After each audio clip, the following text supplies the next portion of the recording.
All right, we're going to finish up our vlog series today on some good news to settle your heart. News piece number one was that God is sovereign. He's controlling this virus. We're not. Good piece number two was that God is wise. He knows what he's doing. He knows what is best for us. And the third piece of good news is the best one of all, and it's this, that God is good. God is good. And you know what? Honestly, Jesus has faced the ultimate deadly virus standing in our place. That may sound like a cheesy illustration, but I think it's fitting if you know what a virus is. Do you know what a virus is? They're really sinister and creepy things to think about. A virus requires a host in order to live and grow and reproduce. It literally wreaks havoc on its host.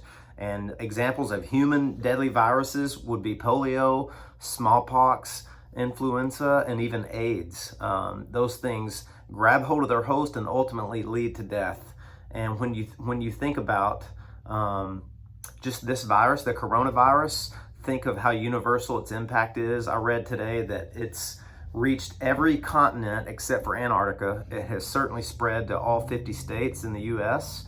And I think 90% of the world's student population is at home. They're homebound right now for schooling.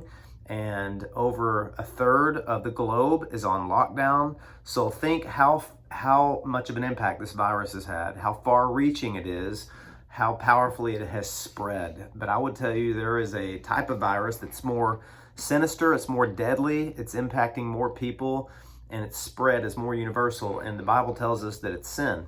Romans chapter 5, I think verse 12, says through one man's act of disobedience, talking about Adam, it says death entered the world through one man, and through that sin entered the world through one man, Adam, and because of sin, death spread to all men because all have sinned.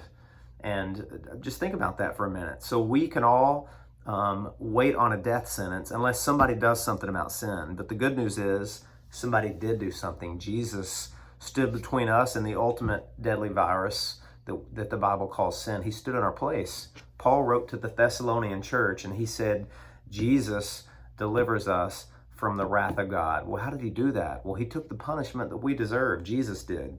He lived the perfect life that God demands of us that we weren't able and we weren't willing to live and to fulfill that obedience. But Jesus did, and he did it in our place. So not only does he give us his perfect righteousness, but he took the penalty for our disobedience and rebellion on the cross. And because of that, we see God's goodness. So not only is God sovereign over this virus and God wise, he knows what he's doing, but God is good. He took the ultimate deadly virus in our place.